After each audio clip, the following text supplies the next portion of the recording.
araw sa inyong lahat. Ako nga po pala si Carla Jane L. Fernandez, ang third reporter ng aming grupo. Ngayon ay tatalakayin naman natin ang pagbuo ng curriculum.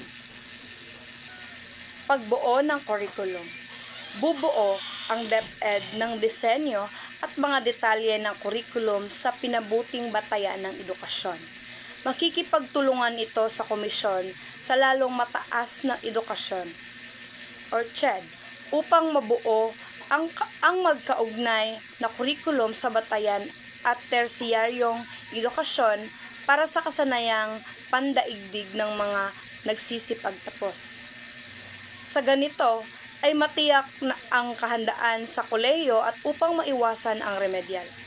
Pakikipag-ugnayan ang DepEd sa CHED at sa pangangasiwaan ng TESDA. Ang pagbuo ng curriculum ay isang plano o gabay sa pagtuturo na naglalaman ng mga layunin, nilalaman, pamamaraan at pagtataya ng isang partikular na asignatura o programa. Ito ay pundasyon ng edukasyon na nagsisilbing gabay sa mga guro sa paghahatid ng kaalaman at kasanayan sa mga mag-aaral. Pamantayan sa prinsipyo sa pagbuo ng curriculum. A.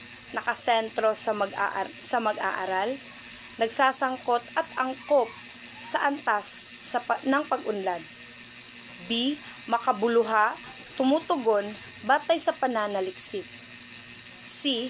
Sensitibo sa kultura. D. Gumagamit sa mga pagdulog na pinadahugikong bumuo, batay sa pagsisiyasat, mapagmuni, makikilahok at mapambuod. E. Umaayon sa mga prinsipyo at balangkas ng edukasyong multilingual na batay sa inang wika or MTB-MLE na nagsisimula kung saan nagmula ang mga mag-aaral at kung ano ang mga alam at di alam. Kinakailangan may mga materyales na panturo at mga gurong may kakayahang ipatupad ng curriculum sa MTB-MLE. Mga pamantayan sa prinsipyo sa pagbuo ng curriculum. Narito ang ilang pamantayan at prinsipyo na dapat isaalang-alang sa pagbuo ng curriculum. Una ay ang relevansiya. Ang curriculum ay dapat na may kaugnayan sa pangangailangan ng mga mag-aaral, lipunan at sa pandaigdigang konteksto. Halimbawa, ang curriculum sa asignaturang Pilipino ay dapat na magbigay diin sa pagpapaunlad ng kasanayan sa komunikasyon, pag-unawa sa kultura at kasaysayan ng Pilipinas, at paglinang ng pambansang identidad. Pangalawa, kahalagahan. Ang curriculum ay dapat na naglalaman ng mga mahahalagang kaalaman at kasanayan na makakatulong sa mga mag-aaral sa kanilang pag-unlad at paghanda sa buhay.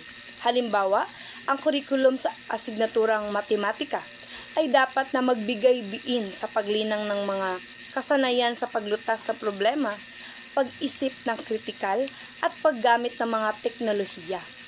Pangatlo, kakayahang matuto. Ang curriculum ay dapat na makatuon sa kasaysayan ng mga mag-aaral na matuto. Pangatlo, kakayahang matuto. Ang curriculum ay dapat na makatuon sa kakayahan ng mga mag-aaral na matuto. Dapat isaalang-alang ang kanilang edad, antas ng pag-unlad at sa iba't ibang estilo ng pagkatuto. Halimbawa, ang curriculum sa asignaturang sining ay dapat na magbigay diin sa paggamit ng iba't ibang media at pamamaraan ng pagpapahayag na angkop sa iba't ibang interes at kakayahan ng mga mag-aaral. Pang-apat ay ang pagkakaiba-iba. Ang curriculum ay dapat na magbigay daan sa pagkakaiba-iba ng mga mag-aaral. Dapat isaalang-alang ang kanilang mga pangangailangan, interes at kakayahan. Halimbawa, ang curriculum ng asignaturang edukasyon sa pagpapakatao ay dapat na magbigay diin sa paglinang ng mga halaga at moralidad ng angkop sa iba't ibang kultura at paniniwala ng mga mag-aaral. At panglima, pagtataya. Ang curriculum ay dapat na naglalaman ng mga pamantayan sa pagtataya na makakatulong sa pagsubaybay sa pag-unlad ng mga mag-aaral. Dapat na mayroong mga instrumento sa pagtataya na makakatulong sa pag-alam kung ang mga mag-aaral ay nakakamit ang mga layunin at kurikulum. Halimbawa, ang kurikulum ng asignaturang agham ay dapat na magbigay diin sa pagsasagawa ng mga eksperimento, pagsusuri ng mga datos at pagpapahayag ng mga konsepto na sa pamamagitan ng iba't ibang paraan. Ang sunod naman ay ang Revised Basic Education Curriculum. Bakit ipinapatupad ang Revised Basic Education Curriculum? Una, guro at mag-aaral ang makikinabang dito.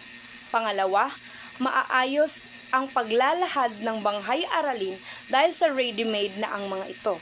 Pangatlo, ang mga naturang aralin ay itinuturing na mahusay. At pang-apat naman ay may sapat na oras na inilalaan ang kurikulum na ito para sa pagtuturo sa bawat aralin. Pang-lima naman, dahil inaasahang magkakaroon ng output ang mga mag-aaral. Ang lahat ay nabibigyan ng pagkakataon upang hatakin ng mga mag-aaral ang sarili.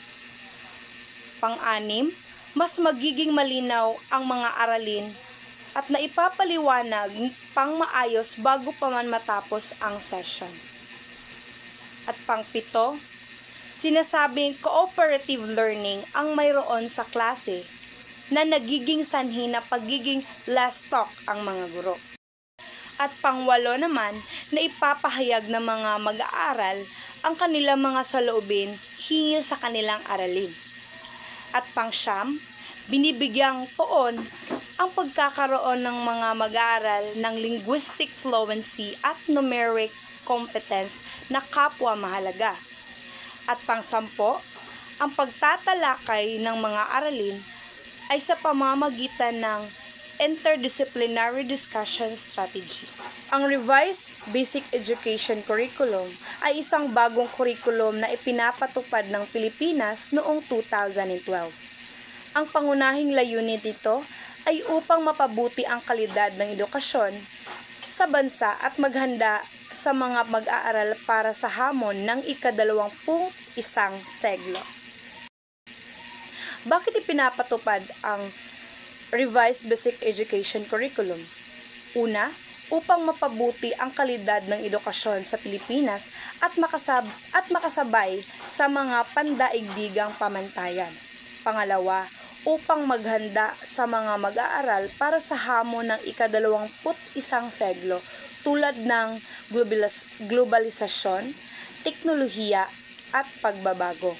Pangatlo, upang mapaunlad ang mga kasanayan sa pag-aaral ng mga mag-aaral tulad ng kritikal na pag-iisip, paglutas ng problema at komunikasyon. At pang-apat naman ay ang upang maitaguyod ang pagiging makabayan at pagmamahal sa kultura at kasaysayan ng Pilipinas. Halagahan ng Revised Basic Education Curriculum. Una, nagbibigay ito ng mas makabuluhang karanasan sa pag-aaral para sa mga mag-aaral.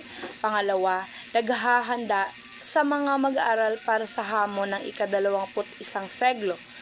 Pangatlo, nagpapaunlad ng mga kasanayan sa pag-aaral na mahalaga sa buhay.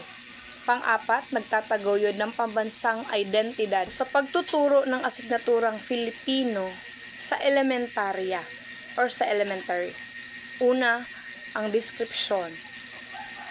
Number 1, ang mga lawak o kasanayan, lumilinang sa kasanayang pakikinig, pagsasalita, pagbasa, pagsulat at pag-iisip. Pangalawa, saklaw sa mga lawak o kasanayan. Ang mga tiyak na kasanayan ay naglilinang sa pamamagitan ng mga sitwasyon ng iba't ibang kagamitan.